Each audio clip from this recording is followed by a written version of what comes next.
Vous êtes-vous déjà demandé ce qu'il faut pour changer la vie de quelqu'un, surtout quand cette personne est un combattant de la guérilla endurcie?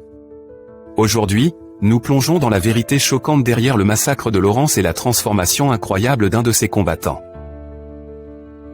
Mais d'abord, plantons le décor avec une histoire qui pourrait sembler sans rapport au début, mais croyez-moi, elle détient la clé pour comprendre cette transformation.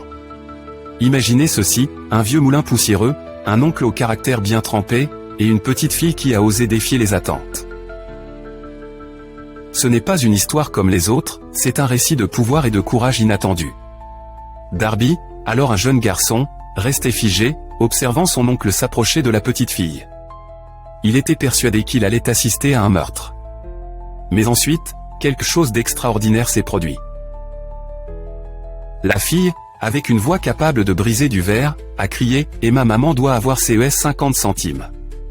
Sa détermination était palpable, et à cet instant, le visage sévère de l'oncle s'est adouci. Il a remis l'argent, non pas vaincu par la force, mais par la détermination inébranlable d'un enfant. Cette histoire, racontée par Napoléon Hill dans Réfléchissez et devenez riche, ne parle pas seulement du courage d'un enfant. Il s'agit de ce pouvoir intangible capable de toucher même les cœurs les plus endurcis. Il a consacré un quart de siècle à étudier cette force, une énergie qui peut renverser la situation de manière totalement inattendue. Mais quel est le lien avec le massacre de Lawrence et le revirement d'un combattant de la guérilla? Avançons rapidement vers les temps tumultueux de la guerre de sécession.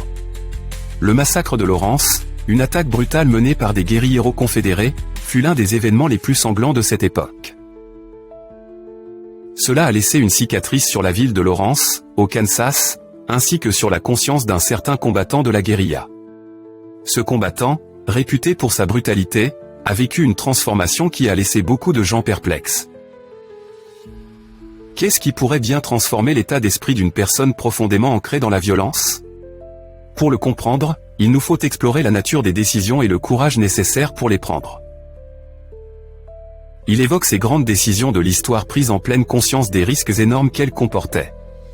La proclamation d'émancipation d'Abraham Lincoln, l'acceptation de son destin par Socrate, ou encore la signature de la déclaration d'indépendance, toutes ces décisions ont exigé un courage hors du commun. Ce furent des décisions qui ont changé le cours de l'histoire. Pour notre combattant de la guérilla, sa transformation a été déclenchée par une décision nécessitant un courage tout aussi grand. Ce n'était pas une décision prise dans le feu de l'action, mais plutôt dans les moments de calme et de réflexion qui ont suivi. Tout comme la petite fille dans la filature, quelque chose en lui réclamait un changement. C'était un moment de lucidité, une prise de conscience que le chemin de la violence n'était pas la seule voie possible. Vous vous demandez peut-être ce qui a vraiment déclenché ce changement. Était-ce un événement particulier, une discussion, ou peut-être un moment de réflexion personnelle? En réalité, c'était un mélange de tous ces éléments. Tout comme l'insistance inébranlable de la petite fille pour obtenir ses 50 centimes a été un catalyseur de changement, un incident apparemment anodin l'a été aussi pour notre combattant de la guérilla.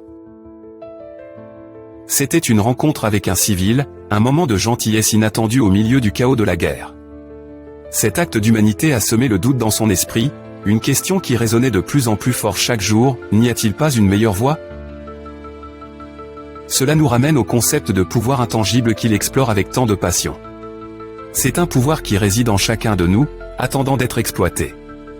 Pour notre combattant de la guérilla, c'était le pouvoir de l'empathie, de voir le monde à travers les yeux de ceux qu'il considérait autrefois comme des ennemis. C'est en réalisant que la véritable force ne réside pas dans la domination, mais dans la compréhension et la compassion. En réfléchissant à cette transformation, il est essentiel de reconnaître les implications plus larges.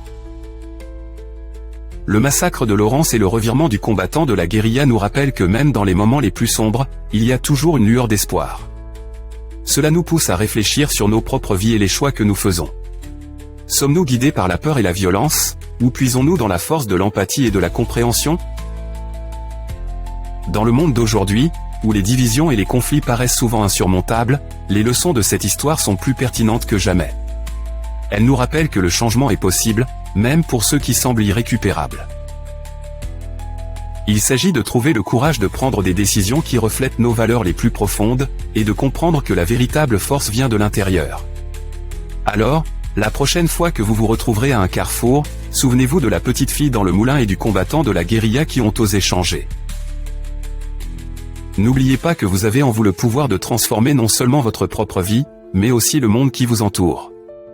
Et en y réfléchissant, posez-vous cette question, quelle décision prendrez-vous aujourd'hui qui pourrait changer le cours de votre existence ?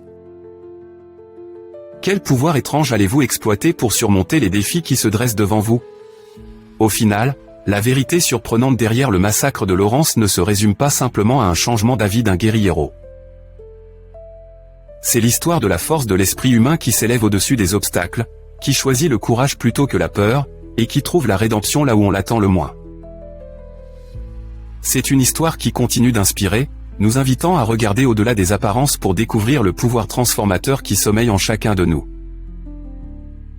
Alors que le guerriero se tenait au bord de sa propre transformation, il commençait à assembler les morceaux d'une vie forgée par le conflit. Chaque souvenir était une brique dans le mur qu'il avait érigé autour de son cœur, le protégeant de l'empathie et de la compréhension. Et pourtant, ce mur, autrefois considéré comme impénétrable, s'effritait désormais sous le poids de l'introspection et la vérité incontestable de sa propre humanité. Il se souvenait de cette rencontre qui avait semé le doute en lui pour la première fois. Une vieille femme, serrant contre elle un paquet de vêtements usés, qui lui avait offert un repas simple lors d'un moment de répit inattendu. Ses yeux.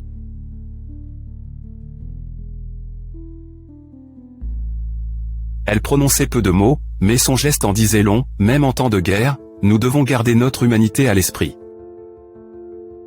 Cet acte de gentillesse restait gravé dans son esprit, remettant en question l'histoire à laquelle il s'était accroché depuis si longtemps. C'était comme si un voile s'était levé, révélant le contraste saisissant entre la violence qu'il avait perpétrée et la paix qu'il désirait si ardemment. Se rendre compte qu'il n'était pas seul à éprouver ce désir fut à la fois un réconfort et un déclencheur de changement. Au fil des jours et des nuits, le combattant de la guérilla se retrouvait hanté par des rêves où passé et présent se confondaient.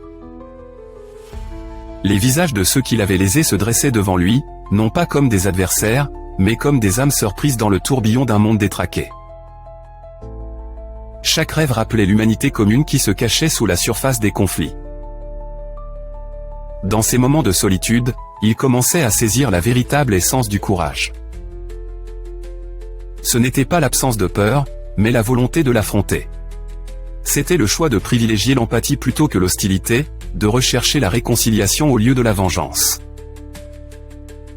Il a compris que le pouvoir de changer ne résidait pas dans de grands gestes, mais dans la détermination silencieuse de s'améliorer, d'être meilleur.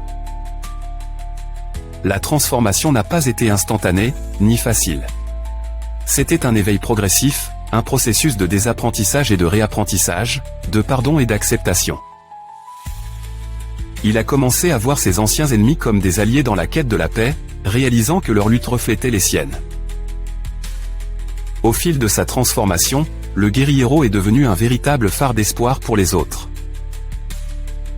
Il a partagé son histoire, non pas comme un récit de rédemption, mais comme un témoignage de la résilience de l'esprit humain. Il a évoqué le pouvoir du choix, le courage nécessaire pour briser le cycle de la violence et accueillir la possibilité d'un nouveau départ. Au fil des années, son héritage a pris de l'ampleur, inspirant d'innombrables personnes à tracer leur propre chemin de transformation. Le massacre de Lawrence, autrefois symbole de brutalité, est devenu un rappel poignant de l'impact profond qu'un simple acte de gentillesse peut avoir. Cela a appris à ceux qui voulaient bien écouter que le changement n'est pas seulement possible, mais indispensable dans un monde qui oublie trop souvent la force de l'empathie et de la compréhension.